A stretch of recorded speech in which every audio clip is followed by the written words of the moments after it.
बिस्मिल्लाहिर्रहमानिर्रहीम। इय्याका नअबुदु व इय्याका नस्तईन। रब्बि इश्रह ली सदरी व यस्सिर ली अमरी वहलुल उक़दतम मिन लिसानी यफ़क़हू क़ौली। सदक़ल्लाहुल अज़ीम।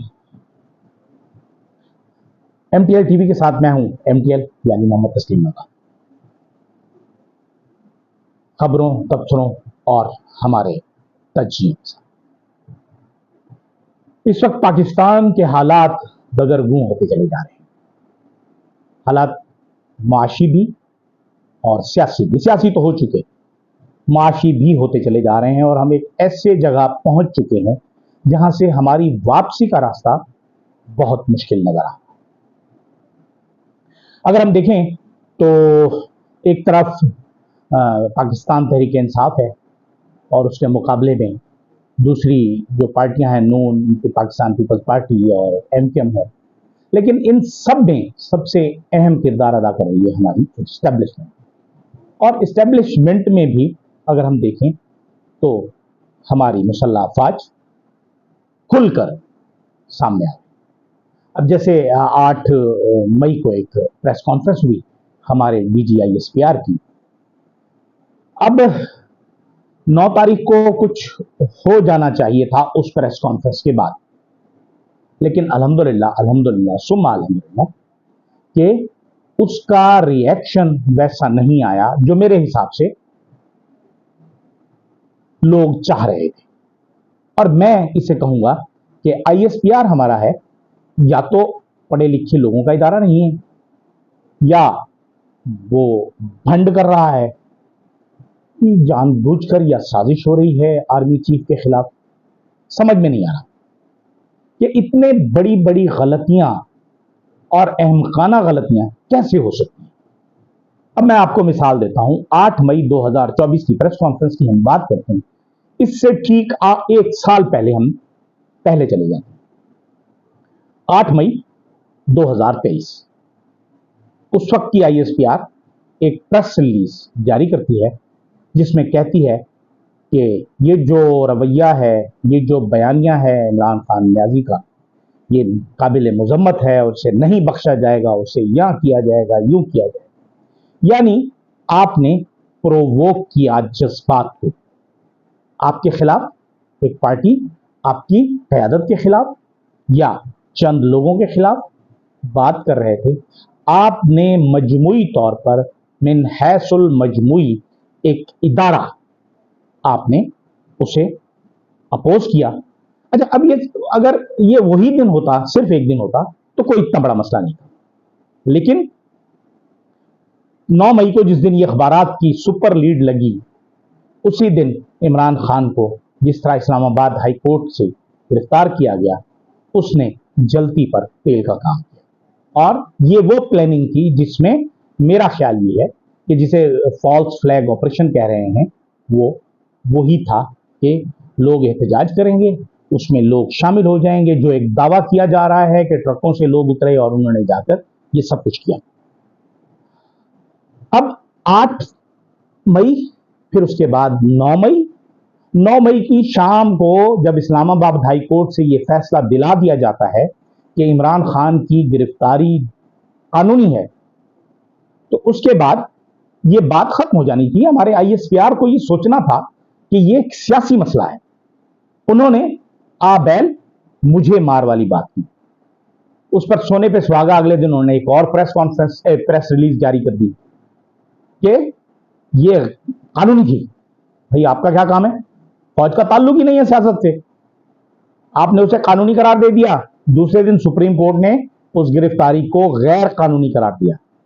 तो क्या ISPR ने अपने उस प्रेस रिलीज को वापस लिया या उस पर माफी मांगी?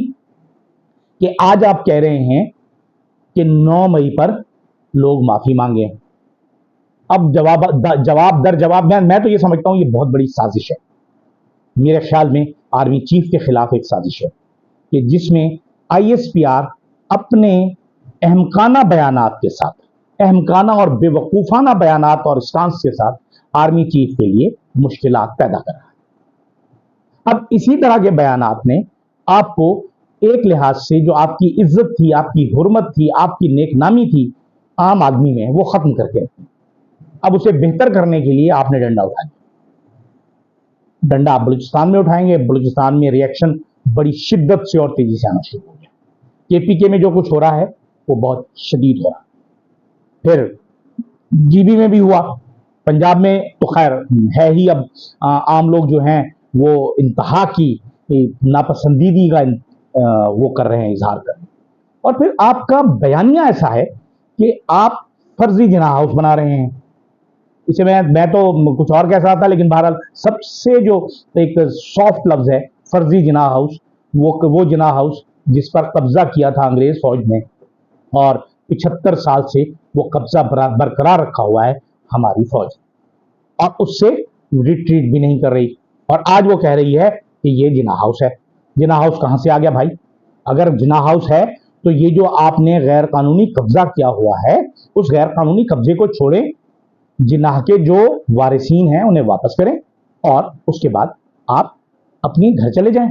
फिर किसी से कहें कि हम माफी मांगते, हमसे माफी मांगो। आप भी माफी मांगेंगे? 75 साल तक आपने बानी पाकिस्तान के घर पर गैर कानूनी कब्जा बरकरार रखा। आज आपके डीजी आईएसपीआर अजीब बेवकूफों वाली बात कर रहे हैं। गैर सियासी प्रेस कॉन्फ्रेंस है और अलिफ से लेकर ये तक सब उसमें सियासत होती है। अब क्या बात की जाए? अब आपको फिफ्थ जनरेशन वॉरफेयर का आपके आईएसपीआर को कुछ नहीं पता। वो जानते ही नहीं है कि फिफ्थ जनरेशन वॉरफेयर में क्या होता है। वो समझते हैं कि एक ड्रामा बना ले बहुत अच्छा सा और एक अच्छे टीवी चैनल पर चला दें, 2 सॉन्ग बना दें, ये हमारे उसके मुताबिक लोग हो जाएंगे। जनाब अली, इसका जवाब आजाद कश्मीर में आपको मिल चुका है। जिस तरह के नारे वहां लगाए जा रहे हैं वो लम्हा फिक्रियां हैं। जनरल आसिम मुनीर साहब, आप सोचिए कि हमने 75-78 साल में कश्मीरियों के लिए जो किया, पता नहीं हमने किया या नहीं किया, लेकिन जो हम क्लेम करते हैं वो हमने किया भी या नहीं, और उसका फायदा क्या हुआ।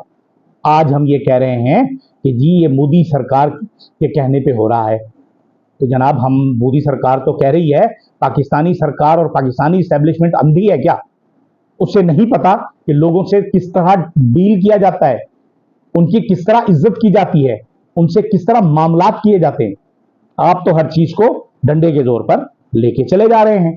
बलूचिस्तान से हालात खराब होते होते आजाद कश्मीर तक आ गए। एक बात मैं और गुजारिश करना चाहता हूं कि शायद हमारे लोगों को ये पता नहीं है कि जैसे 62 में हमें एक मौका मिला था, जब रात के अंधेरे में हमारे सदर पाकिस्तान को, उस वक्त के सदर पाकिस्तान को चीनी सफीर की जानिब से, चीनी हुकूमत की तरफ से जगा कर एक पैगाम दिया गया था कि हम भारत पर हमला करने जा रहे हैं और आप कश्मीर पर कब्जा कर लीजिए।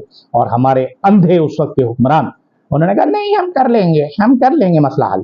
कर लिया उन्होंने मसला हल। वो मसला आज भी हमारे लिए नासूर बना हुआ है। वही मसला है कश्मीर, जो अयूब खान ने भारत को उस वक्त मौका गंवाया, फिर हमारे एक और फौजी जनरल बाजवा ने सीज फायर करके तबाही की बुनियाद रखी और मोदी को यह मौका फराहम किया कि कश्मीर को अपने मुल्क का हिस्सा बना ले। दूसरी तरफ अगर हम पंजाब में जा रहे हैं, पंजाब में जो मसाइल हैं वो बहुत मुख्तलिफ हैं। आजाद कश्मीर को आप देख लें, आप आजाद कश्मीर को सेटल कर लें कि अब पुलिस और अवाम आमने सामने आ चुके हैं। अगर आप उनकी इज्जत नहीं करेंगे तो शायद वो लोग आपकी इज्जत न करें, और उनके पास एक फोरम मौजूद है।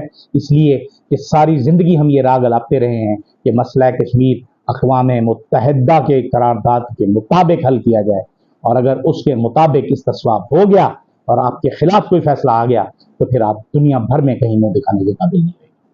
काश्तकार हमारे पंजाब के बर्बाद हो गए, इसलिए कि कीड़ों वाली गंदुम मंगवा ली गई, सस्ते दामों मंगवा कर महंगी बेची जा रही है, और हमारे किसान महंगी गंदुम पैदा करके, प्रोड्यूस करके अब रुस्वा हो रहे हैं, रुल रहे हैं। अब उनकी गंदुम खरीदने के लिए कोई बंदा मौजूद नहीं है, और पंजाब हुकूमत ने तो यहाँ तक कहा है कि हमें शायद अगले बरस भी गंदुम खरीदने की जरूरत ना पड़े।